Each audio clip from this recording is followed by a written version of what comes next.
Hello student last turn पर हम discuss किए थे कि किसी भी रैखिक निकाय का संगत प्रणाली में है कि असंगत प्रणाली में है। रैखिक निकाय संगत प्रणाली में है तो उसका हल मिलता है, या तो अद्वितीय हल मिलता है या अनेक हल मिलता है। अगर संगत प्रणाली में रैखिक निकाय नहीं है अर्थात असंगत प्रणाली में है तो रैखिक निकाय का कोई हल नहीं मिलता है। तो मैं स्टूडेंट मैथमेटिकल कंडीशन लिखवा चुका था और आप लोग नोट भी कर लिए हैं। तो स्टूडेंट आज हम कुछ क्वेश्चन लेकर आए हैं कि रैखिक निकाय हल देगा कि नहीं देगा या किस प्रणाली में है, इसका परीक्षण कीजिए। आज हम कुछ क्वेश्चन लेकर आए हैं, उसी पर हम डिस्कस करेंगे। ठीक है, तो स्टूडेंट बने रहिए मेरे साथ। अभी हम थोड़ी देर में क्वेश्चन सॉल्व करवा रहे हैं। ओके,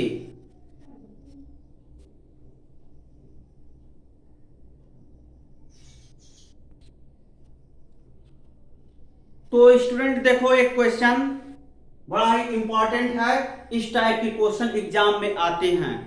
तो इस पोर्शन से दो टाइप के क्वेश्चन पूछे जाते हैं।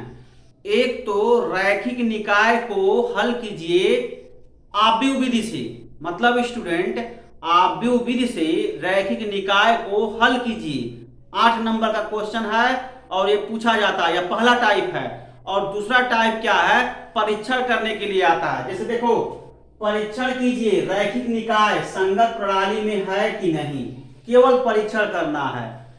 और यह भी बताना है कि रैखिक निकाय के कुल कितने सॉल्यूशन मिलेंगे। एक ही सॉल्यूशन मिलेगा जिसको हम अद्वितीय हल कहते हैं, या अनेक सॉल्यूशन मिलेगा जिसको हम इनफाइनाइटली मेनी सॉल्यूशन कहते हैं। इन सब फैक्ट पर डिस्कस करना है। तो स्टूडेंट मैं अब स्टार्ट करता हूं एक क्वेश्चन से। यह क्वेश्चन है, परीक्षण कीजिए रैखिक निकाय संगत प्रणाली में है कि नहीं। तो स्टूडेंट मैं इसका सॉल्यूशन दे रहा हूं।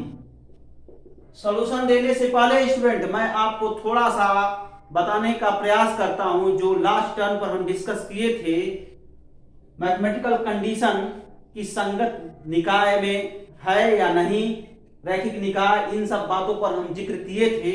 मैं शॉर्ट में टोटल यहां लिख देता हूं, जिससे क्वेश्चन सॉल्व करते समय आपको इसके सॉल्यूशन समझने में कोई प्रॉब्लम ना हो। तो यहां पर देखो स्टूडेंट, अगर ax equal to b, it means a determinant not equal to 0। इसका जो सारणिक है 0 नहीं है, इसका मतलब a इनवर्स एग्जिस्ट करेगा, a इनवर्स मिलेगा, a इनवर्स इसका मिलेगा। तो स्टूडेंट जब a इनवर्स मिलता है, ठीक है, a इनवर्स मिलेगा,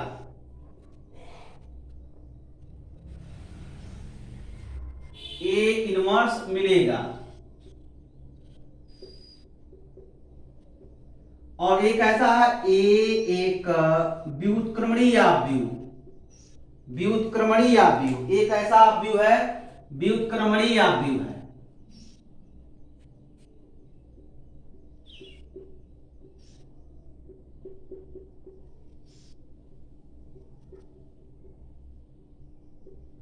ए व्युत्क्रमणीय आव्यूह है तो स्टूडेंट हम कह सकते हैं रैखिक निकाय, रैखिक निकाय, निकाय अद्वितीय हल देगा, अद्वितीय हल देगा, हल देगा, ये बताए थे स्टूडेंट। और फिर हम ये भी बताए थे, अगर डिटर्मिनेंट क्या हो जाए, 0 हो जाए, adjoint, adjoint a into B, ये भी क्या हो जाए, 0 हो जाए, तो क्या होगा। और देखो स्टूडेंट, यह अद्वितीय हल देगा, ये संगत प्रणाली में होगा, ये भी समझो, संगत प्रणाली। रैखिक निकाय किस प्रणाली में होगा, संगत प्रणाली में होगा। संगत प्रणाली में होगा तभी सॉल्यूशन रैखिक निकाय का मिलेगा। ठीक है, अगर ये कंडीशन है तो क्या होगा, तो भी संगत प्रणाली में होगा, संगत प्रणाली, प्रणाली। और इस दशा में, इस दशा में रैखिक निकाय का, रैखिक निकाय का क्या होगा, अनेक हल मिलेगा, अनेक हल मिलेगा, हल मिलेगा। ये स्टूडेंट मैं बताया था, ये नोट नंबर फर्स्ट ऐसे दिया था ना, ये नोट फर्स्ट है और ये नोट सेकंड है, नोट सेकंड है। और स्टूडेंट नोट थर्ड भी हम यहां बता देते हैं। नोट थर्ड क्या है, डिटर्मिनेंट ए 0 हो गया, एडज्वाइंट ए इंटू बी, ये क्या हो गया, 0 नहीं है। 0 नहीं है मतलब शून्य आपव्यूह नहीं है। ये देखो स्टूडेंट, ये शून्य आपव्यूह है, थोड़ा इसको बड़ा बनाओ, ये शून्य आपव्यूह है और ये स्केलर 0 है, ठीक है, दोनों में डिफरेंस है। तो अगर ये कंडीशन होल्ड करता है तो असंगत प्रणाली, कौन सा प्रणाली है, असंगत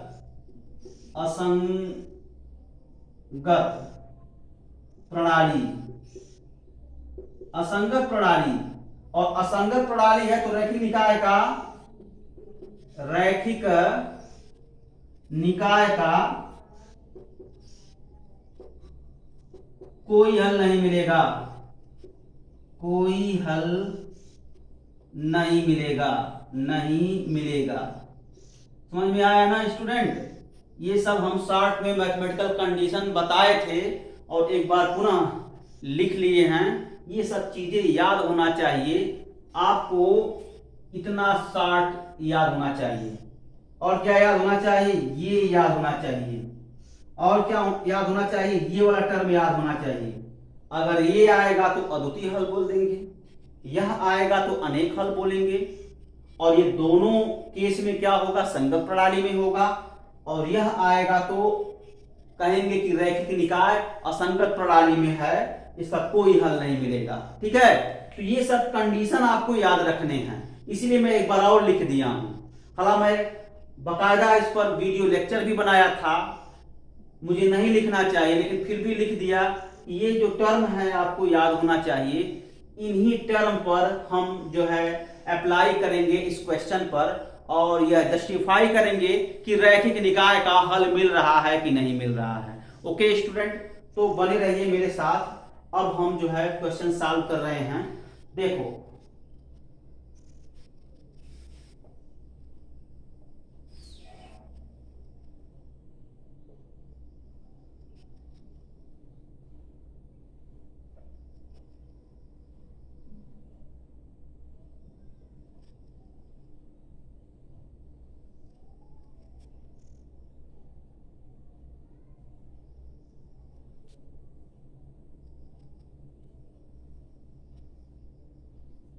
तो स्टूडेंट क्या करेंगे हम, सबसे पहला काम है ये जो रैखिक निकाय आप देख रहे हो ना, इस रैखिक निकाय को आव्यूह समीकरण में लिख डालो। तो लिख डालो, तो आव्यूह समीकरण में इसके सॉल्यूशन में लिखेंगे 1 1 1 1 2 4 1 3 9। ये देखो 3 cross 3 into x y z 3 cross 1 is equal to, और ये हो जाएगा आपका 3 4 6 3 4 6 3 क्रॉस 1। अब ax is equal to B से तुलना करने पर तुलना कर दिया जाए तो a का वैल्यू क्या होगा स्टूडेंट, a का वैल्यू मिल जाएगा 3 क्रॉस 3 1 1 1 1 1 1 1 2 4 1 3 9 a का वैल्यू है। और स्टूडेंट b का वैल्यू 3 4 6 3 क्रॉस 1, x का वैल्यू क्या है एक्स वाई जेड 3 क्रॉस 1। देखो कंपेयर करने मिल गया, इसका रोल तो है नहीं, इसका रोल है। ओके स्टूडेंट, तो अब हम बात करेंगे, अब समझ लो स्टूडेंट, हमेशा डिटर्मिनेंट कैलकुलेट करेंगे, ठीक है। अगर डिटर्मिनेंट नॉन जीरो है तो अद्वितीय हल बता देंगे, डिटर्मिनेंट अगर जीरो है तो एक और चीज कैलकुलेट करेंगे, ए का एडजॉइंट कैलकुलेट करेंगे, और बी मैट्रिक्स से मल्टीप्लाई करेंगे। अगर वह शून्य आव्यूह है तो स्टूडेंट संगत प्रणाली का है और रैखिक निकाय का अनेक हल मिलेगा। अगर शून्य आव्यूह नहीं होता है तो असंगत प्रणाली का है और स्टूडेंट रैखिक निकाय का कोई हल एग्जिस्ट नहीं करेगा। तो यही सब फैक्ट है, इसी फैक्ट पर हम काम करेंगे, ठीक है। तो चलो स्टूडेंट अब इसका हम डिटर्मिनेंट कैलकुलेट करते हैं। तो determinant A is equal to determinants 1 1 1 1 2 4 1 3 9 देखो है ना स्टूडेंट। अब इसी का डिटर्मिनेंट कैलकुलेट कर लो, R1 के करेस्पॉन्डिंग एक्सपेंशन करो। तो देखो 1 इंटू इन ब्रैकेट ये देखो 18 हो गया, 18 में से 12 निकाल देंगे, ठीक है। देखो 18 में से 12 निकल गया, फिर देखो ये -1 हो गया, रो कॉलम छोड़ो, रो कॉलम छोड़ देंगे, रो कॉलम। तो 9 - 3 हो गया, 9 - 3 +1। अब देखो अगेन दो कॉलम छोड़ेंगे तो 4 - 2 हो जाएगा, 4 - 2। इसी को सरल कर लो तो देखो ये 6 × 1 अर्थात 6 हो गया, माइनस यहाँ देखो 6, समझ रहे हो ना, यहाँ देखो 6 और -6 हो गया, और यहां से देखो ये हो गया +2 हो गया ना। अब देखो ये कैंसिल हो जाएगा, आया कितना बोलो, आया डिटर्मिनेंट ए का जो वैल्यू आया 2 और डिटर्मिनेंट ए नॉन जीरो आ गया, ठीक है। इसका मतलब ए इनवर्स मिलेगा,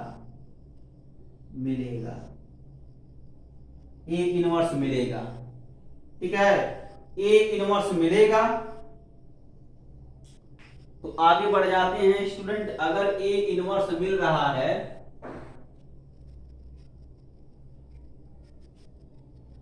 तो क्या हम लिखेंगे ए एक व्युत्क्रमणीय आव्यूह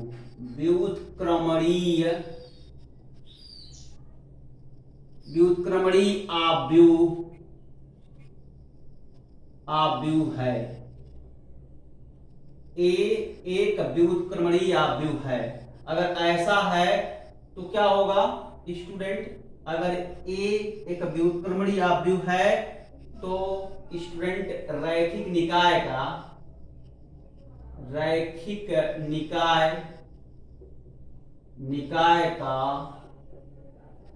अद्वितीय हल मिलेगा, अद्वितीय हल मिलेगा तथा रैखिक निकाय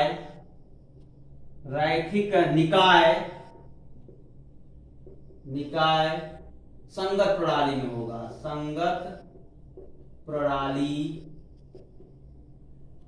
में होगा,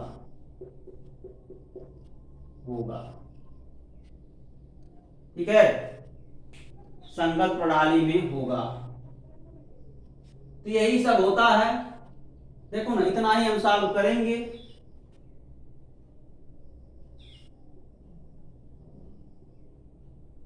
संगत प्रणाली में होगा,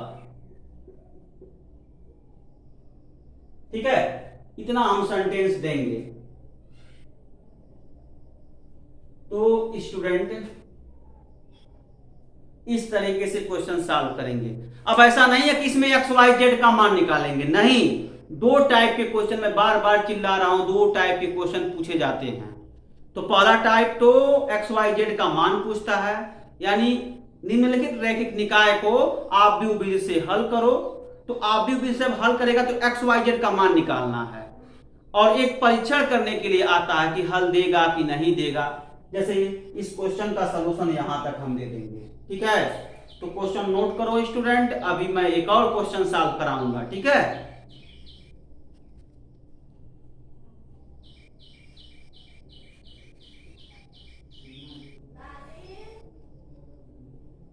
तो स्टूडेंट देखो एक क्वेश्चन और है, परीक्षण कीजिए कि रैखिक निकाय संगत प्रणाली में है या नहीं।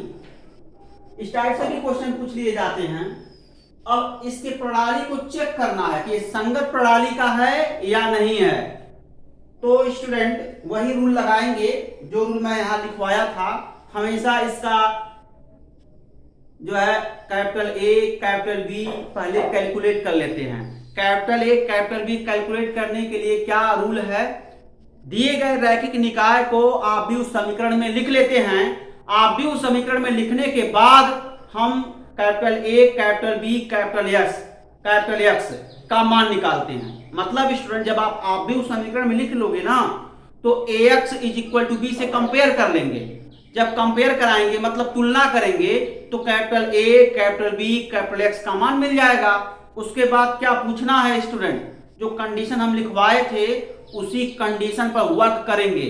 वर्क करते करते हम ये जस्टिफाई कर लेंगे कि कौन सा कंडीशन होल्ड हो रहा है। क्या इसका डिटर्मिनेंट जीरो हो रहा है, डिटर्मिनेंट जीरो होगा स्टूडेंट तो एडजॉइंट ए कैलकुलेट करो, एडजॉइंट ए इंटू बी को जीरो दिखाओ। तो इस तरीके से हम वर्क करते हैं। अगर adjoint A into B zero आ रहा है मतलब शून्य आव्यूह आ रहा है तो स्टूडेंट हम पूरे पावर के साथ बोल देंगे कि रैखिक निकाय संगत प्रणाली में है और इस दशा में रैखिक निकाय अनेक हल देगा, मतलब एक से ज्यादा सॉल्यूशन एग्जिस्ट करेगा। तो इसी सब फैक्ट पर ध्यान देते हुए हम इस क्वेश्चन को सॉल्व करते हैं। ओके स्टूडेंट, तो सॉल्व किया जाए सॉल्यूशन। सबसे पहले क्या करेंगे, इस रैखिक निकाय को आव्यूह समीकरण में लिखेंगे। तो चलो आव्यूह समीकरण में लिखा जाए। तो ये हो गया 1 2 3 1 2 3 1 2 3 3 cross 3 into x y z 3 cross 1 is equal to 1 1 6 3 cross 1। अब देखो student ax equal to B से तुलना करने पर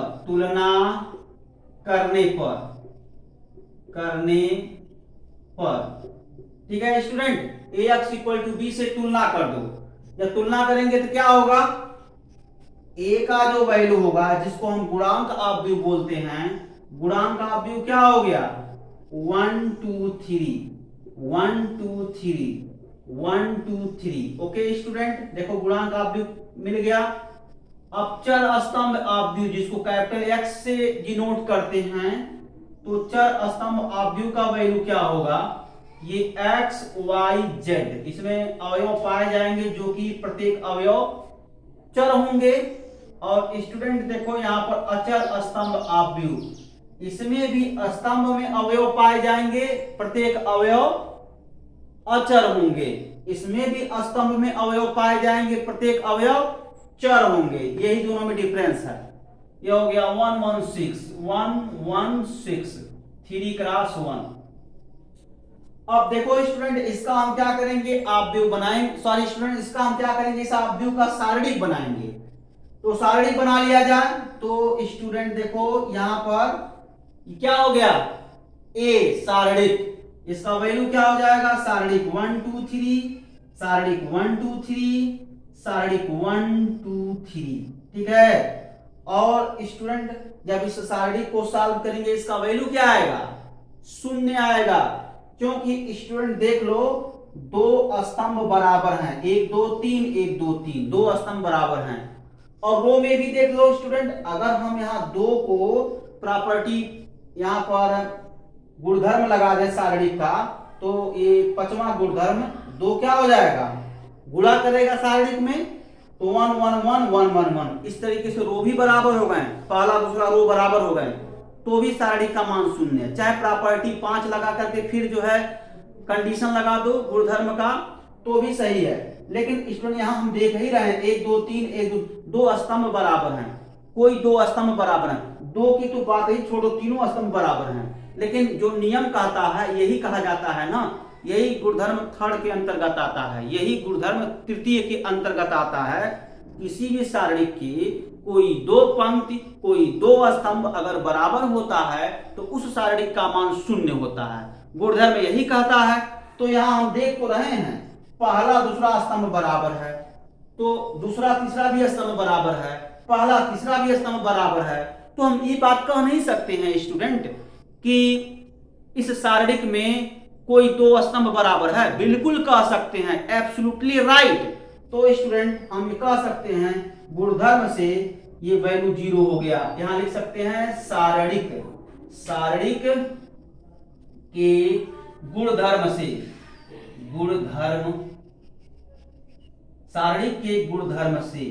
सारणिक के गुणधर्म से मुझे यह पावर मिल गया कि इसका वैल्यू शून्य कर दे। ओके स्टूडेंट, अब ये वैल्यू क्या हो जाएगा, डिटर्मिनेंट देखो ये शून्य हो गया।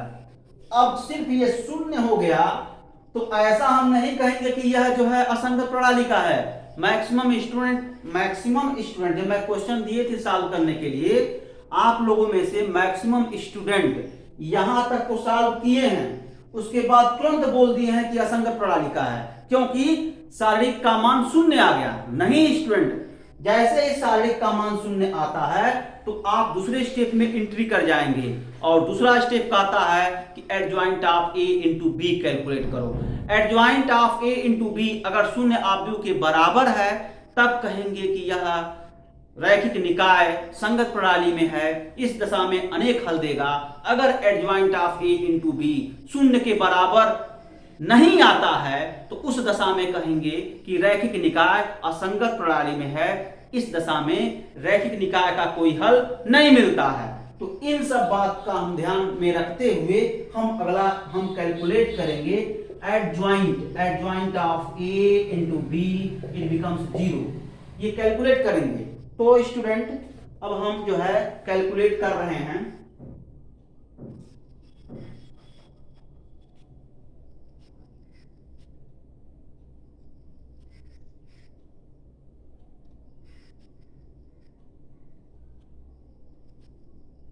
देखो एडजॉइंट कैलकुलेट करो। एडजॉइंट कैलकुलेट करने के लिए क्या करेंगे, पहले हम कोफैक्टर कैलकुलेट करेंगे। Cofactor of A is equal to कितना हो जाएगा, आप कैलकुलेट करो, प्रत्येक अवयव का कोफैक्टर कैलकुलेट करो। ये 0 0 0 0 0 0 0 0 0 आएगा। आप कैलकुलेट करके चेक कर सकते हो। 1 का कोफैक्टर निकालना है स्टूडेंट, 1 के करस्पॉन्डिंग रो और कॉलम छोड़ देते हैं। तो 1 के करस्पॉन्डिंग रो कॉलम छोड़ दो तो ये हो गया 6 माइनस 6 हो गया, और 6 माइनस 6 अर्थात 0 हो गया।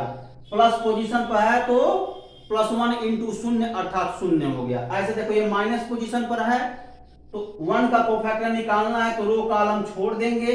6 माइनस 6 ये भी 0 हो गया। ये माइनस पोजीशन पर है तो -1 इंटू 0 कितना हो जाएगा बताओ, 0 हो गया ना। तो -1 इंटू 0 0 हो गया। तो इस तरीके से ऑल एलिमेंट का जो कोफैक्टर है वह सेम है और 0 है। आप ऐसे चेक कर सकते हो। अब इसका एडजॉइंट कैलकुलेट करें स्टूडेंट, तो adjoint of A is equal to, आप किसी भी रो को कॉलम में चेंज करो, रो को कॉलम में चेंज करो। मतलब student R1 change to C1, R2 change to C2, R3 change to C3। ये क्या कहता है स्टूडेंट, कोफैक्टर का ट्रांसपोज जब लेंगे तब यहां हम लिखेंगे कोफैक्टर का ट्रांसपोज जो होता है वो एडजॉइंट ऑफ ए होता है। आपको पता होना चाहिए स्टूडेंट, ठीक है। तो ये हो गया 0 0 0 0 0 0 0 0 0। किसी भी रो को कॉलम में चेंज करो, मतलब ऑल रो को, ऑल पंक्ति को स्तंभ में चेंज कर दो तो यही आएगा ना। सभी पंक्ति को स्तंभ में चेंज करो, ये आएगा। ये आपका हो गया नल ऑब्जेक्ट 3 क्रॉस 3 का, मतलब 0 ऑब्जेक्ट। अब आगे हम आगे क्या करेंगे स्टूडेंट, आगे हम सॉल्व करेंगे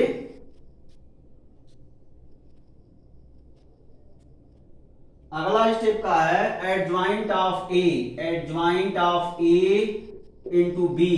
ये वैल्यू कितने के इक्वल हो जाएगा, अब आप मल्टीप्लाई कर लो। ये हो गया 0 0 0 0 0 0 0 0 0 3 क्रॉस 3 इंटू 116।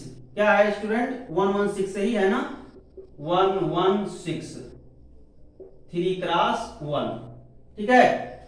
तो अब इसका जब मल्टीप्लाई करेंगे तो क्या हो जाएगा, adjoint A into B is equal to 0 0 0, ठीक है, 3 क्रॉस 1 आएगा। देखो ना, ये number of column number of row के इक्वल है, 3 क्रॉस 1 बनेगा, 3 क्रॉस 1 बन गया।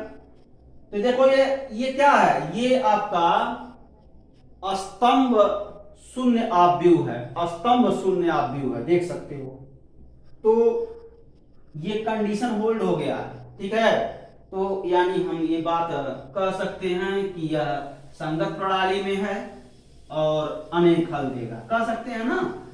इसका मतलब स्टूडेंट ये हो गया कि adjoint of A, adjoint A into B, ये आपका अचर शून्याव्यू, अचर शून्याव्यू। तो इक्वल हो गया। अब इसके पहले हम कैलकुलेट किए थे, ये भी 0 हो गया।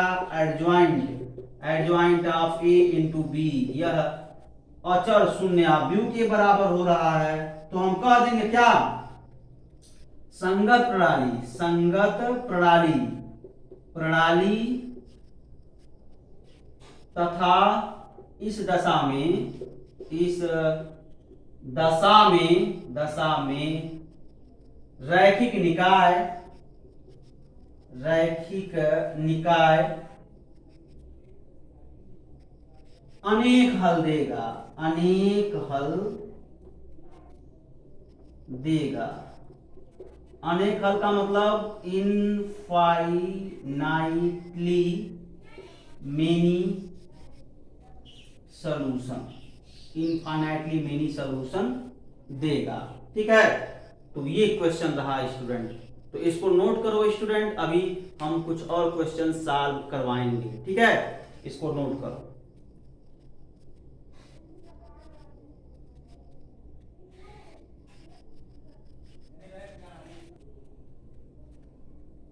सॉरी स्टूडेंट, यहां पर थोड़ा एरर हो गया है। जो रैखिक निकाय में जो राइट हैंड साइड में कांस्टेंट टर्म है वो क्या है स्टूडेंट, वो है 156 है, 156 रहेगा स्टूडेंट, ठीक है। एक्चुअली मुझसे इरेज हो गया था, इसलिए यह मिस्टेक हुआ। ये 156 है, इसको सही कर लो, 156, 156, ठीक है। बाकी मल्टीप्लाई करोगे ना स्टूडेंट, यही आएगा, ठीक। यही यानी यहां पर 1 जो 6 लिखे थे 156 कर लो, ठीक है ना, ओके। तो नोट करो स्टूडेंट। अभी मैं एक क्वेश्चन और सॉल्व करवाते हैं।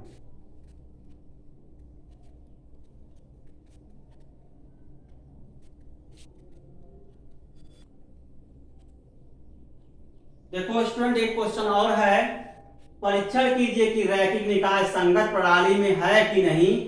तो आप भी समीकरण पहले बनाओ। तो ये हो गया 1 2 1 2,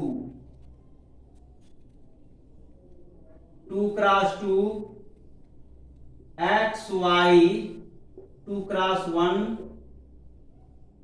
5 6, 2 क्रॉस 1। यहां से क्या करो, ax is equal to B से तुलना करने पर, तुलना करने पर, तुलना कर दिया जाए स्टूडेंट। तो तुलना करने पर क्या होगा, तो यह हो जाएगा a इक्वल टू 1 2 1 2, 2 क्रॉस 2, ये हो गया स्टूडेंट a का वैल्यू इतना, b equal to 2 cross 1 5 6, x is equal to x y 2 cross 1, ठीक है। अब कंडीशन चेक कर लिया जाए। इसका डिटर्मिनेंट 1 2 1 2, ये क्या होगा, सारणी के गुणधर्म से C1 इक्वल टू C2। इसका मतलब स्टूडेंट इसका वैल्यू 0, सारणी के गुणधर्म से। दो स्तंभ बराबर हैं तो सारणी का मान 0, दो स्तंभ बराबर, सारणी का मान 0। अब चेक कर लो एडजॉइंट इसका, तो adjoint of A is equal to cofactor का ट्रांसपोज कर लेंगे, ठीक है, 2 क्रॉस 2। तो कोफैक्टर पहले कैलकुलेट करो, इसका जस्ट हम ट्रांसपोज कर लेंगे स्टूडेंट, ठीक है, कोफैक्टर का ट्रांसपोज हो जाएगा, समझ रहे हो ना स्टूडेंट। तो कोफैक्टर का ट्रांसपोज ले लेते हैं, तो ले लिया जाए। यहां पर कोफैक्टर क्या है, ये इसका एलिमेंट, ऑल एलिमेंट का कोफैक्टर निकालो, तो रो कॉलम छोड़ो, ये हो गया 2, और इसका देखो रो कॉलम छोड़ेंगे तो ये -2 हो गया, और इस एलिमेंट का रो कॉलम छोड़ो तो 1 यानी -1 हो गया, और देखो plus minus plus minus plus plus position है, रो कॉलम छोड़ेंगे तो 1 हो गया, और इसका जो है ट्रांसपोज निकालो, 2 क्रॉस 2 ट्रांसपोज निकालेंगे तो 2 -2, इस रो को, इस पंक्ति को स्तंभ में, इस पंक्ति को स्तंभ में, -1 1। ओके स्टूडेंट, एडजॉइंट ऑफ ए की वैल्यू क्या आ गया, यहां से एडजॉइंट ऑफ ए की वैल्यू क्या आ गया, ये मैट्रिक्स आया 2 क्रॉस 2 का, जिसमें पहला पंक्ति 2 -1, दूसरा पंक्ति -2 1, ठीक है। अब कैलकुलेट करो adjoint of A into B, adjoint of A into B calculate किया जाए स्टूडेंट, देखो क्या आता है, adjoint of A into B calculate कर लेते हैं। अब तुरंत देखो ये डिटर्मिनेंट A0 आ गया, मतलब सारणिक A0 आ गया। अब तुरंत ये नहीं कह सकते हैं कि यह असंगत प्रणाली में है, असंगत प्रणाली के लिए हम तुरंत चेक करेंगे adjoint of A into B, adjoint of A into B अगर 0 आ गया मतलब शून्य अवयव के बराबर है तो संगत प्रणाली अनेक हल, अगर 0 नहीं आया तो असंगत प्रणाली कोई हल नहीं लिखेंगे, ठीक है ना, इस बात का ध्यान रखेंगे। तो adjoint of A into B, तो एडजॉइंट ऑफ ए क्या है स्टूडेंट, 2 -2 -1 1, 2 क्रॉस 2 इंटू 5 6 2 क्रॉस 1।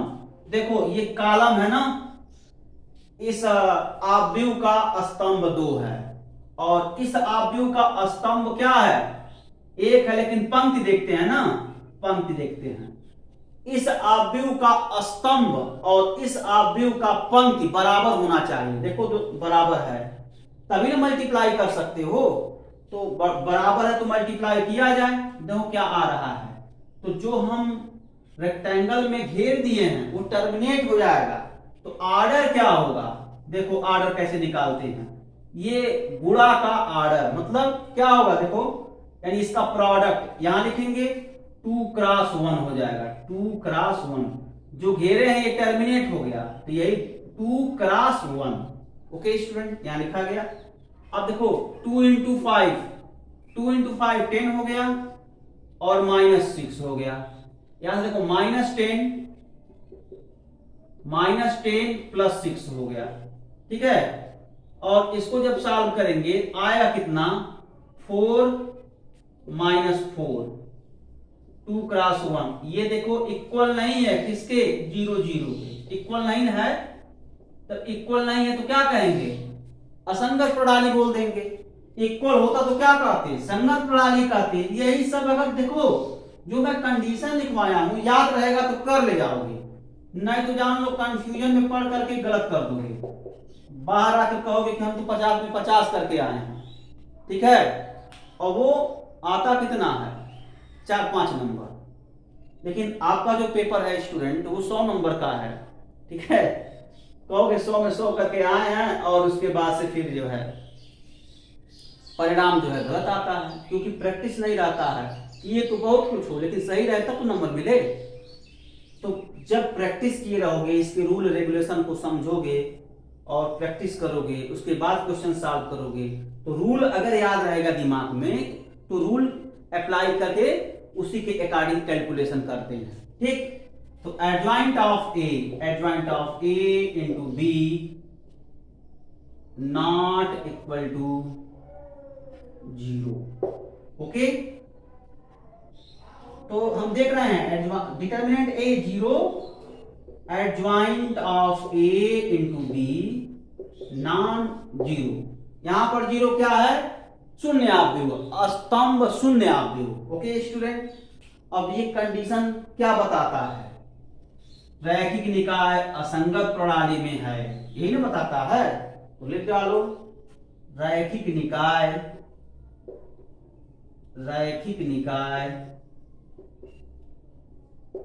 असंगत प्रणाली में है, असंगत प्रणाली में है। असंगत प्रणाली की दशा में, असंगत प्रणाली की दशा में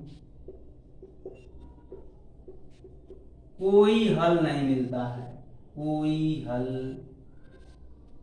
रैखिक निकाय का